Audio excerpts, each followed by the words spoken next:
Hey everybody, I'm Tammy Turner. I'm the Community Education Manager here for Hospice of the Chesapeake, and today I'm joined by Susan Coale, who is our Director at the Chesapeake Life Center here at Hospice of the Chesapeake. Susan, thank you so much for coming and joining me today and being able to talk about all the cool things that are happening at the Chesapeake Life Center. So thanks. You're welcome. I'm glad to be here. So what we're going to cover today is the Chesapeake Life Center and the programs and services that are offered to the community. And I think there's a great opportunity here to share about a lot of the resources that are available to the community that folks don't really know about.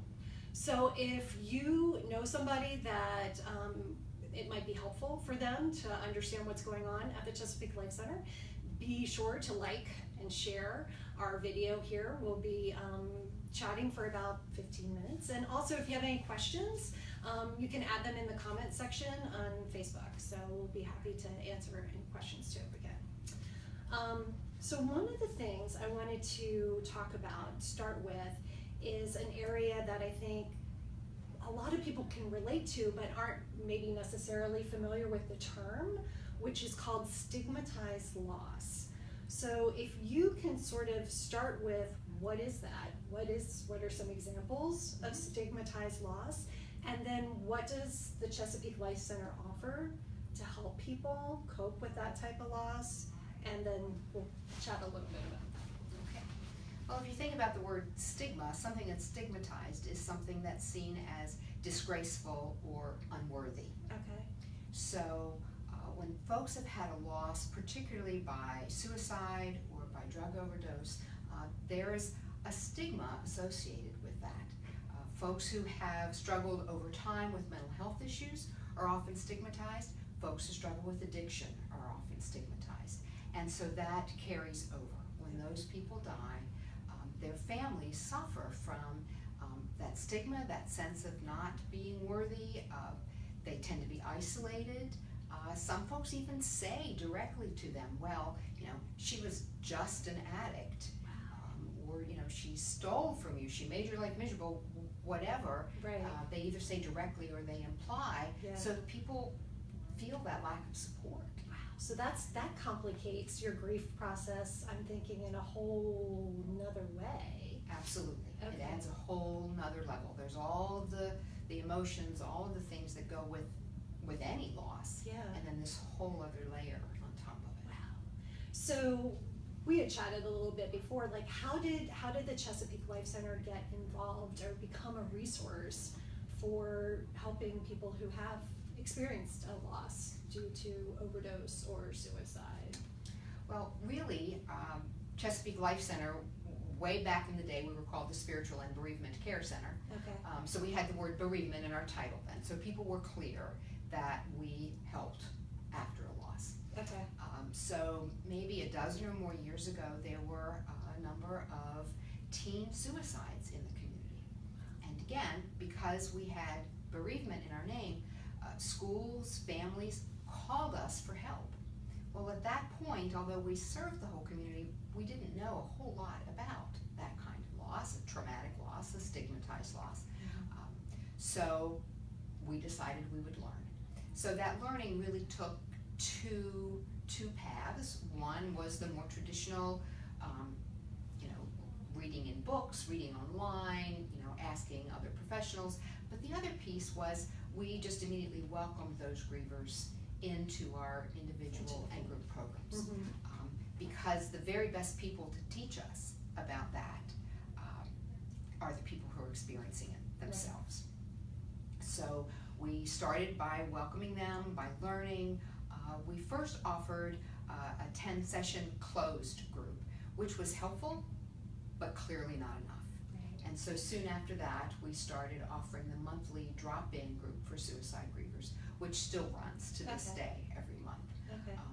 So that was sort of our entree into traumatic loss. And so following that up then, about 5 or 6 years ago, really before the opioid crisis was even in the headlines, we became aware that we were getting more calls from people who'd lost someone to substance use. So you were sort of on the front end of that. Right. Wow. So we we were seeing people individually, and then, after a few of those, and they're feeling that isolation, they're feeling that stigma, well, we've already learned from the suicide grievers that what they need is a group For themselves. for themselves. Right. So then we began the group for those who had lost due to overdose. How is that, I'm guessing, just knowing the community and the opioid crisis and how we've been affected by that, has that group really grown in the last year or so? Is that? It has. It is growing slowly. It started off, it stayed very low for a while and is gradually growing. I think from what it seems from the people who come, that the stigma after overdose is so great that there's almost a sense of, I don't quite trust that this is gonna be okay. So once they sort of pass and we find one person will maybe bring another. Right. So once they get past once that they barrier. get past that barrier, they Mhm. come in, they're like, oh wow, these people really get it. Yeah. They're not going to say bad things about my loved one who died. They're not gonna say bad things about me. And once they begin to experience that, then, here's a group where there's no stigma, and they begin to let go of that isolation. Okay. So there's, just to be clear, there's support groups and that's what's sort of offered for folks that have experienced a loss due to overdose or substance use, and, okay, Mhm. all right. And we still see individuals and families around that. Not everybody wants to go to a group. Right. But we often find that even if they don't want to continue with the group, it's still helpful to go a couple of times and see they're not alone. I can tell someone that the way they're feeling is certainly normal and expectable and reasonable, Right. but if I'm not in that same place, Right. They If you go haven't to a group. experienced it, yeah. right? Yeah. So if they go to a group and everybody else is feeling or has felt how Right. they're feeling, then okay, Yeah. that carries a whole different weight. So, sadly, with suicide loss, I know that could happen to someone, it's their child. I think we had talked a little bit about this before too, that there are multiple groups that people can attend. Yes, Okay. so we've had over the years a number of folks who've attended either both suicide loss and child loss, or even suicide loss and overdose loss. We had one family whose loved one took her life intentionally, had been addicted for many years, and so they knew that it was an overdose death and that it was intentional. And so there were various aspects that are unique to each group. While it's still traumatic loss, Right. they would go to both groups. Or for someone who's lost a child, they have a lot in common with many people who've lost a child. And so they feel very comfortable in that group, and yet there's that difference. Right. So then they wanna be in the suicide grievers group or the overdose group. So these are all awesome supports. I just wanna, if you guys are just joining in, I just wanna mention again, I'm chatting with Susan Coale, who's the director at the Chesapeake Life Center here at Hospice of the Chesapeake. And we're talking about services and programs and support groups that are available to the community.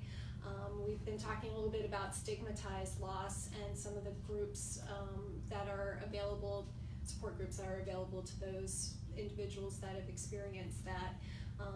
I want to go into, because there's so much more that the Chesapeake Life Center offers. Can you share a little bit more about some of the other types of support groups and programs that are offered to the community? Sure. I want to also mention that in addition to those two very specialized groups that we offer in Anne Arundel County, Mhm. in Prince George's County, there is also a traumatic loss group that's offered on a monthly basis. And that group, at this point, once it grows, it may well divide, but right now, that's open to anyone who's had a traumatic loss, whether Okay. it's suicide or overdose or even a heart attack or homicide, Okay, and anything at all. okay, We also have, as I mentioned a few minutes ago, a monthly child loss group that meets. From time to time, we offer workshops such as our pet loss that comes up about 3 or 4 times a year in partnership with a local pet resort. And also we have a monthly partner loss group. okay. which is any kind of a partner, married, unmarried, and that meets, again, monthly, at the same time as a teen monthly support group that we have, and also a new preteen group. Again, responding to the needs of the community and discovering that it's not as neat and tidy as it once was, that you sort of divided high schoolers above, in different groups. Right. And so we're discovering that there's this middle school age, this preteen, that they're a little too mature for our Stepping Stones group, which is a younger children's group. They're not quite mature enough for the high school Phoenix Right. group. Right. So we've started this preteen group, which is growing very quickly. Wow, that's great. That's awesome. I want to circle back a little bit because I want people to be aware too of the services that are offered if you do have a loved one in hospice care. That's different support than if you're just based in the community and you need grief and bereavement support. So can you just touch really quickly, because I know we're going to be short on time here in a minute, but if someone has a loved one that's in hospice, what kind of support does the Chesapeake Life Center provide for them? When a loved one dies, then there's sort of a transition for the family from the care of the hospice team into the care of Chesapeake Life Center. They receive a number of mailings in the course of the 13 months after the death, as well as a follow-up phone call. And then our professional services are available for that first 13 months without charge, up to 10 sessions of counseling for whatever family members might need it. That can be individual or family, and also the attendance at any groups, whether it's a 6-week closed grief session or whether it's an ongoing drop-in group. There are no fees for that 13 months. Okay. And that's for family members that had a loved one in friends. Yeah. Okay, in hospice. Okay. I know we are almost out of time, but I wanted to, I love how the Chesapeake Life Center has sort of met the community needs where they are and sort of always kind of evolving and from what you're saying and kind of being there to provide the support and resources that are needed at whatever time.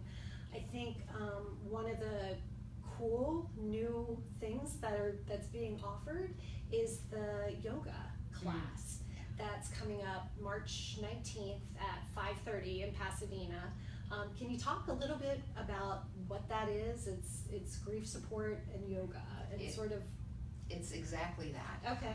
If you think about the fact that grief impacts every part of us, physically, emotionally, mentally, socially, spiritually, grief and yoga really taps into that physical aspect of our grief, that we feel it in our bodies, we feel tired, we may hold our breath or breathe shallowly.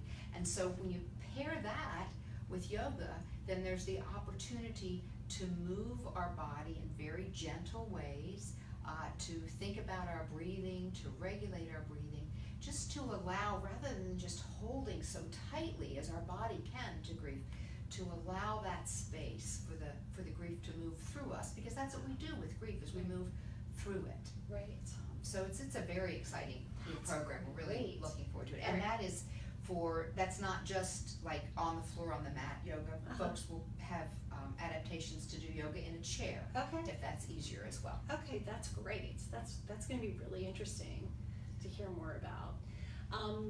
So that's March 19th at 5:30 in our Pasadena location. All of the programs, the support groups, everything that we've been talking about today, we have on our Facebook event tab. You can find all of these activities, support groups, dates, times, information there, as well as at ChesapeakeLifeCenter.org. Always can find the program guide and can totally find everything there. So thank you so much again, You're very Susan, for welcome. joining and talking a little bit about the resources that are available for the community. I appreciate you guys watching. Be sure to follow Hospice of the Chesapeake on Facebook and like us, and we'll see you again soon. Thanks.